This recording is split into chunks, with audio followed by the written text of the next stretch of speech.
Well, the 2022 Royal Ascot Festival is about to get underway. Johnny Murtagh is joining us live from the golf sales in London, of course. Johnny, Royal Ascot, what a meeting. You've had some great days over there over the years as a jockey and last year as a trainer. Fran, it was a meeting I always loved. It was easy to get up for Royal Ascot, biggest week of the year. All the top horses were there, top jockeys from around the world. And, it was a special week that I was always up for. Like the feel of the place from the word go. I rode. I remember rode it. My first ride there was in the 2 mile 5 handicap for Richard Lister. Horse ran well, finished midfield, but I got a good feel for it that day and always enjoyed going back there. Johnny, we'll take it day by day through some of your major winners. Choisir, day one, the Kingstown Stakes. The Aussies are back this year at Royal Ascot, and he was the trailblazer for that trend. He was, yeah. Choisir got picked up the ride. My agent asked me would I ride a sprinter from Australia. Hadn't been done much before, so really looking forward to it. I knew a few of the Australian jockeys, and I also rode out in Australia, so I knew the standard of their sprinters was good. Now, I remember the trainer saying to me, Johnny, this lad has got 2 speeds. He's got slow and very quick. So go down to the start nice and gently. I seen him in the parade ring. He had these big eye shields on him. I was at my best to get him to the start, but as soon as those gates opened, I just dropped my hands. I let him roll along. And in all fairness to the horse, he won very, very well. I was a bit surprised when the trainer said to me, we're going to back him up on Saturday in the Group 1 Jubilee. And he says he'd be better. And in all fairness to him, I think he was. He drew a bit wide that day. I drifted up the middle and then I let him drift over onto the rails. He was a horse that liked to run again the rail and he won very, very well. So on those 2 days in Royal Ascot, he was a very, very special sprinter. And I think he started the trend for the Australians coming over, and they're coming over in force since. Yeah, indeed. Big team this year. The day 2 feature, of course, Prince of Wales Stakes. Duke of Marmalade, very impressive winner on that occasion. Gave a great day winning for Aidan O'Brien.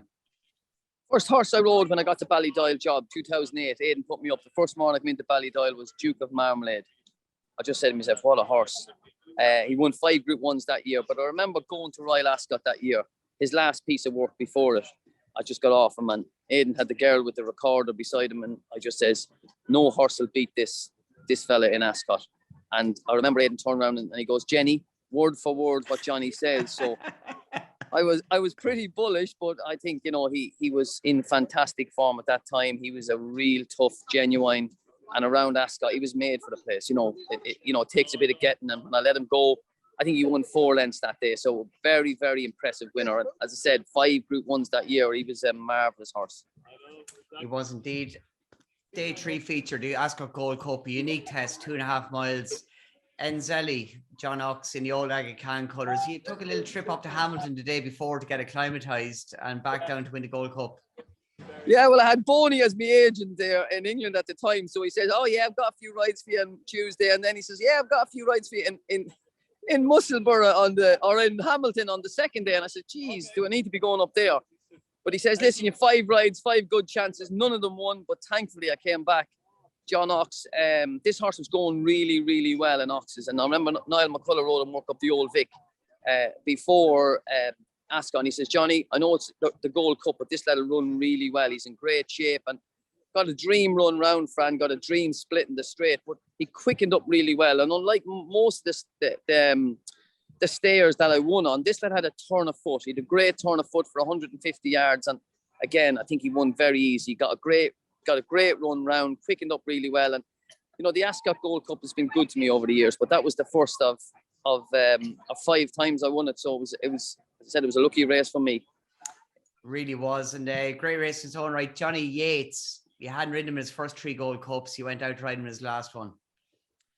I rode him in the third one, Fran, but I was very nervous because Fallon had won on the first year and Mick Kinane had won the first year or the second year. So I was saying, Jesus, they'll think if I can't win on them, they won't be able to blame the horse, they'll blame the jockey. But the 4th day was a bit different. He hadn't had a good prep before it. His Navan run was poor, but Aidan says, no, we'll get him back. He'll be ready for Ascot. And lo and behold, when he rocked up in Ascot, he just grew a leg. He stayed the 2.5 mile really well, Fran. I think that's what you have to do. A lot of horses get to the 2 mile, but when you stretch them out to 2.5 in Ascot, they come up short. And You can see the way the field is spread out. Some of them walk past the line, and that's the end of them, really. But he stayed 2.5 really well. 4 Gold Cups. It was a real testament to the horse. It was a real testament to Aidan to bring him back every year.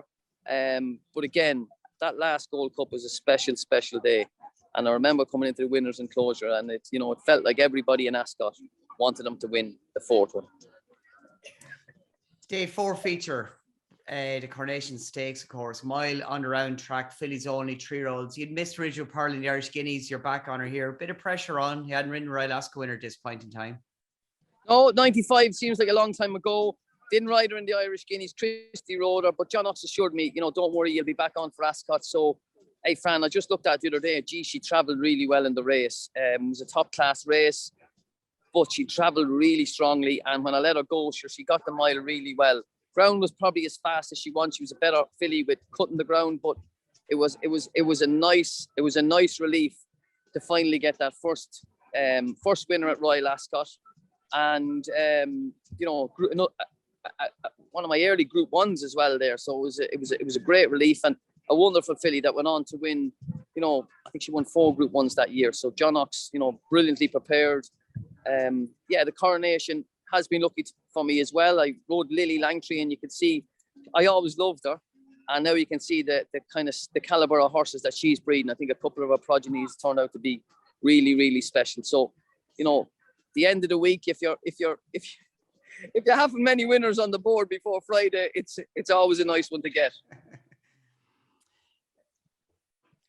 2021, Johnny, you're not a jockey anymore. You're a trainer. You've been training 7 or 8 years at this point in time. The rain arrives in time. Create Belief wins. Fran, it was one of those mornings, we were ringing up, will it go ahead, will it not? Torrential rain in Ascot. Our filly kind of, I thought she'd go and cutting the ground. She'd won on the Curragh before that. And she was in good form. We were going there quietly confident. The racing goes ahead. And it was one of the few times as a trainer, you can really enjoy a horse going to the line. Like, you knew a furlong down, she was going to win. The commentator says they're not going to catch Create Belief.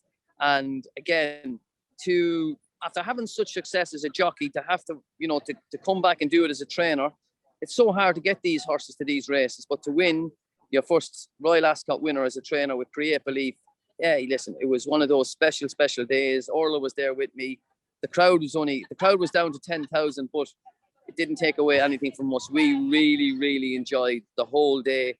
And it feels like you're there, you have it done, you can do it now, you can bring these horses to these big meetings and they can win. And we got great satisfaction out of that one.